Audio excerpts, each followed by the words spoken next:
வெப்பமே எல்லாமே. அன்பானவர்களுக்கு வணக்கம். கடவுள் நம்முடைய வேண்டுதல்களை எவ்வாறு நிறைவேற்றுகிறது?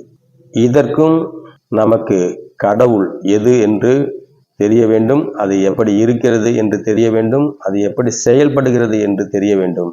அப்போது நாம் என்பது நமக்கு தெரிந்து கடவுள் எப்படி நம்முடைய வேண்டுதல்களை நிறைவேற்றுகிறது என்பது தெரிய வேண்டும். கடவுள் எப்படி இருக்கிறது? பலரும் பல விதத்தில் பதிய வைத்துக் கொண்டிருக்கிறோம். ஏனென்றால் அவரவர்கள் இருக்கும் வழிமுறை அப்படி. அருவ வழிபாட்டிலும் பலர் இருக்கிறார்கள், உருவ வழிபாட்டிலும் பலர் இருக்கிறார்கள். வழிபாடு எத்தனையோ வகைகளில் கடவுளை நமக்கு போதித்து வருகிறது. அதன் வழியில் நாம் பயன்படுத்தி வருகிறோம். எது எப்படியோ நாம் கடவுள் வெப்பமயமான அருவ வடிவத்திலும் அனைத்துமான உருவ வடிவத்திலும் அதுவே அனைத்துமாகி அதுவே அனைத்துள்ளுமாகி அதுவே வெப்பமாகி அதுவே கடவுளாகிறது என்பதை உணர்ந்து போதித்து வருகிறோம். ஆக இங்கே அருவ வழிபாடு உருவ வழிபாடு என்ற ஒரு வேற்றுமை இல்லை, இடைவெளி இல்லாத நாம் எதை நினைத்து வழிபட்டாலும் அதற்கே அந்த வழிபாட்டினுடைய தன்மை போய். ஏனென்றால் அதுவே அனைத்தும் அதுவே அனைத்துள்ளும். இங்கே நினைப்பதும் அதுவே, நிறைவேற்ற உதவுவதும் அதுவே, நிறைவேற்றி கொள்வதும் அதுவே. அதை நாம் புரிந்து கொள்ள வேண்டும். கடவுள் என்பது ஒரு முழுமை, பிரபஞ்சமா மாறி இருக்கக்கூடிய தன்மை. அதற்குள் ஒரு அணுவாக இருந்தாலும், மூலக்கூறாக இருந்தாலும், ஒரு தொகுப்பாக உருவமாக இருந்தாலும், ஒரு கோள்களாக இருந்தாலும், சாதாரண ஒரு தனி மனிதனாக இருந்தாலும், கடவுளின் பார்வையில் அனைத்தும் அதனுடைய பகுதி தான். அப்போதுதான் அது அனைத்துமாக முடியும். அனைத்துள்ளும் இருப்பது அது நேரடியாக எல்லாவற்றுக்குள்ளும் பங்கெடுத்துக் கொள்கிறது. அனைத்தாகவும் மாறி இருப்பது அதுவே ஒருமை, அதுவே பன்மை. இரண்டு வேளையும் அது செய்திருக்கிறது. தான் தோன்றியான ஒன்று அனைத்துமாக மாறி இருப்பதன் மூலம் அதுவே அனைத்தாகவும் மாறி இருக்கிறது.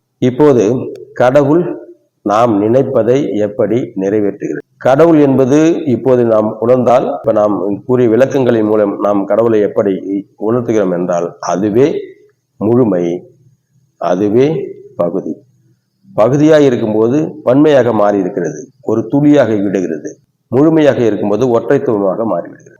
ஆக நம் உடலில் உடல் செல்கள் ஒரு செல்களிலிருந்து விரிந்து உடலாக மாறி இருப்பது போல உடல் செல்களின் செயல்பாடுகள் நமக்கு எந்த வடிவத்தில் நமக்கு தெரிகிறது, இதனுடைய குறைபாடுகள் என்ன எப்படி என்று புரிகிறது. அதாவது நம்ம ஒரு பெருந்தொகுப்பா ஒரு பக்கம் வலி சொல்வோம், ஒரு பக்கம் நரம்பு பிடிச்சிருக்குன்னு சொல்வோம், ஒரு இடத்துல மருத்து போயிருக்கு சொல்வோம். இப்படி நம்ம உடலுடைய ஒவ்வொரு உணர்வும் நமக்கு தெரிவது போல ஒட்டுமொத்த பிரச்சனைகளின் சாரம் இந்த கடவுளுக்கு அதனுடைய ஒரு பகுதியில் ஒரு வலி, ஒரு நிலச்சரிவு, ஒரு மழை பெய்வது, ஒரு வெள்ள பாகுபாடு, ஒரு பக்கம் பசுமை, ஒரு பக்கம் வளர்ச்சி, ஒரு பக்கம் அழகு, எல்லா வித தன்மைகளும் கடவுளுக்கு தெரியும். அதற்கு தெரியாமல் எதுவும் விடுபட்டு போகாது. அப்படி என்பதில் நாம் நமக்கு ஒரு குறைபாடு வைக்கிறோம். அதை ஒரு தீர்க்க முடியாத ஒரு பிரச்சனை. அதாவது நமக்கு சாப்பாடு இப்போது நம்ம உற்பத்தி செய்கிறோம், இன்னைக்கு சாப்பிடணும் அவசியம், சாப்பிட்டு இது கொஞ்சம் செயல் செய்வது. ஆனா நமக்கு தேவையானது, அடிப்படையா தேவையானது முதல்ல எதுன்னு பார்த்தீங்கன்னா அது மூச்சு காத்து. அது இயல்பா இங்க இருக்கு. நம்மளை அறியாமலே அது இயல்பா உள்ள போயிட்டு வந்துட்டு இருக்கோம். நாம மூச்சு காத்துக்கு மூக்கடைப்பு சளி பிடிச்சிருக்கு அப்படி ஒரு நேரத்தில் தான் கொஞ்சம் சிரமப்படுப்போம், அதை கவனிப்போம். ஆனா மற்ற நேரங்கள்ல இயல்பா மூச்சு காத்து உள்ள போய் வந்துட்டு. அப்ப நம்மளுடைய தேவைகள் இயல்பாக்கப்பட்டுள்ள போது எது எதெல்லாம் எளிமையாக கிடைக்கிறதோ, எது எல்லாம் தொடர்ந்து நடக்கிறதோ அது ஒரு குறைபாடா நம்ம எடுத்துக்க மாட்டோம். நாம ஒண்ணு நினைப்போம், ஒரு பிள்ளைக்கு திருமணம் செய்து வைக்க வேண்டும், ஒரு அப்பா அம்மா உடல்நிலையிலிருந்து விடுபட்டு நலமாக வேண்டும், மற்ற பிள்ளைங்க நல்லா படிக்கணும். ஒரு எந்த இடத்துல நாம் ஒரு முடிவெடுக்க முடியாத ஒரு நிலை வரும்போது நாம கடவுள்கிட்ட அந்த பொறுப்பை ஒப்படைக்கிறோம். அது எப்படி ஒப்படைக்கிறோம் அப்படின்னு சொன்னா, இந்தாங்க அப்படின்னு சொல்லி எடுத்துட்டு போய் ஒரு மாத்தி வைக்கிறது. ஏன்னா கடவுள் அந்த அப்படி இல்லை. அது எப்படி இருக்குன்னு சொன்னா எல்லாமே ஆகியிருக்கு. ஆகி இருக்கிற ஒரு விஷயத்த அது எல்லாத்துக்குள்ளேயும் இருக்குதுன்ற அந்த ஒரு தன்மையில நாம நம்முடைய எண்ணத்தின் வெளிப்பாடு தான் நாம ஒப்படைக்கிறோம் வேண்டுதல. அப்ப கடவுள் நமக்கு அதை எப்படி செய்யும் சொன்னா, அதே எண்ணத்தின் வெளிப்பாட்டால் தான் நமக்கு அந்த வேலையை நிறைவேற்றி தரும். கடவுள் எப்படி இருக்கு? எல்லாவற்றுக்குள்ள. கடவுள் எப்படி இருக்கு? எல்லாமும் ஆகியிருக்கு. அப்போ நம்முடைய எண்ணம் வேண்டுதலாக வெளிப்படும் போது, அது கடவுளுடன் முறையிடப்படும் போது, அது யாரோ ஒருவரால் எந்த சூழ்நிலை, இப்போ நமக்கு மழை வரணும் அப்படின்னு சொல்லி நம்ம வேண்டணும் சொன்னா, வழின்னு சொன்னா, மழை வந்துச்சுன்னு சொன்னா அந்த நிலை கடவுளால் உருவாக்கப்பட்டது. மழை வரலன்னு சொன்னா அந்த நிலையும் கடவுளால் தான் உருவாக்கப்பட்டது. ஆக நாம் ஒன்று வேண்டுதல் நிறைவேறும் போது கடவுள் நமக்கு செய்திருக்கிறது, நமக்கு வேண்டுதல் நிறைவேறாத போது நமக்கு அது செய்யவில்லை அப்படிங்கிறத புரியும். ஏன்னா கடவுள் வந்துட்டு இப்ப நாம ஒருத்தட்ட போய் ஒரு முறையிடுறோம், அவருக்கு நமக்கு நேரடியா தொடர்பு ஏற்படுத்திக்கிறோம். அவர் செய்யறார் செய்யலன்னு சொல்லி நமக்கு பண்ணும்போது இந்த கடவுள் எல்லாமும் ஆகி இருக்கிறது, எல்லாவற்றுக்குள்ளும் எப்படி இருக்கிறது என்பதை நமக்கு புரிஞ்சுக்கிறதால கடவுள் இப்ப நாம கேட்கறது நேரடியா கை இல்ல தராது, கால் இல்ல வராது.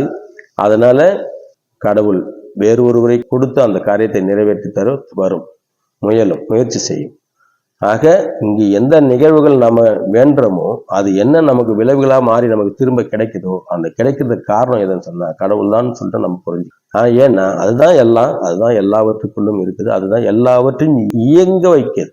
நம்முடைய மூச்சு காத்து நமக்கு உள்ள போயிட்டு அந்த வெளியில வரும்போது ஆக்சிஜன் சிதைஞ்சு வெளிப்படுறது, உள்ள போகும்போது ஆக்சிஜன் போகும், வெளியே வரும்போது ஆக்சிஜன் குறைஞ்சி வரலாம், காலியாகவும் வரலாம். அந்த ஆக்சிஜன் சிதைவடை வச்சு அது வெப்ப சக்தியா மாறி அதுதான் இந்த உடம்புல இயக்கு சக்தியா மாறி, அதை புரிஞ்சுக்கணும். ஆக இங்க எல்லா செயலுக்கும் காரணம் கடவுள், எல்லா வடிவமா மாறி இருக்கிறது கடவுள், எல்லா செயலையும் செய்வது கடவுள். அப்படி என்ற ஒரு நினைவுல நாம் கடவுளின் பகுதி என்ற நினைவில் நாம் வைத்துக் கொண்டு இங்கே நாம் கடவுளுக்கு பங்காற்ற வேண்டும், கடவுள் நமக்காக பங்காற்றி கொண்டு இருக்கிறது என்பதை உணர வேண்டும்.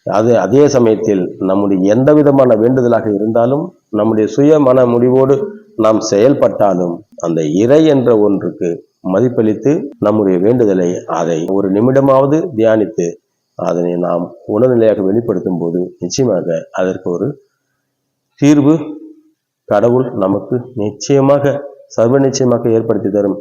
உங்களுடைய முயற்சி எல்லா விதமான இப்ப சாப்பிட நினைக்கிறோம், சாப்பிட்டோம் அப்படின்னா அந்த சாப்பிட நினைச்சு சாப்பிடுற ஒரு நிலை இருந்தா தான் சாப்பிட முடியும். அந்த நிகழ்வை கூட நாம் கடவுள் தான் நமக்கு நிறைவேற்றி தருதுன்ற உணர்நிலையை நம்ம புரிஞ்சுக்கணும். அப்ப கடவுளை நீங்க எப்ப புரிஞ்சுக்கிறீங்களோ, அது எப்படி இருக்குதுன்னு பாக்குறீங்களோ, அது எப்படி செயல்படுதுன்னு சொல்லிட்டு உணர்றீங்களோ, அப்போதிலிருந்து உங்களுக்கு எல்லாமே குறிப்பிட ஆரம்பிக்கும்.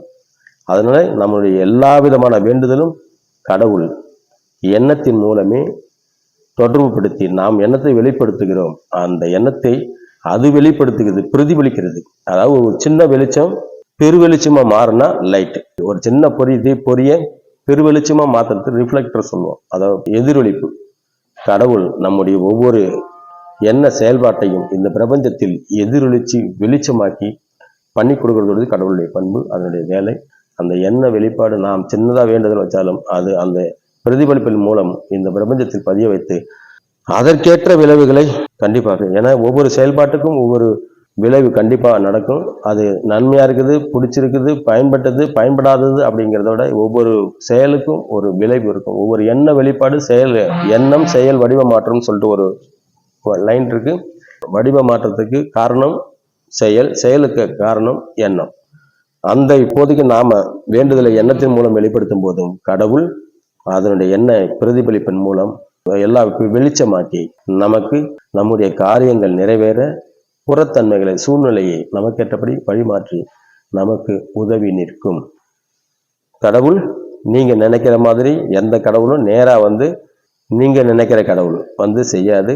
நாம சொல்ற வெப்ப கடவுள் அது எல்லா இடத்துலையும் இருக்கிறதாலையும் அது எல்லாவற்றுக்குள்ளும் இருக்கிறதாலையும் அதுவே தான் தோன்றி அதுவே தன்னைத்தானே வளர்த்து அதுவே இருந்து வாழ்ந்து வருவதால மட்டுமே இங்கே எல்லா விதமான காரியங்களும் நடக்கிறது, நம்மையும் அது நடத்தி வைக்கிறது என்பதை புரிந்து கொண்டு கடவுள் இப்படித்தான் நம்முடைய வேண்டுதலை நிறைவேற்றி தருகிறது என்பதை உணர்வோம், மற்றவர்களுக்கும் உணர்த்துவோம், நாமும் தினம் தினம் கடவுளிடம் வேண்டுவோம் என்று கூறி நம்ம இந்த வீடியோ பதிவை நாம் இப்போது வெளியிடுகிறோம். நன்றி.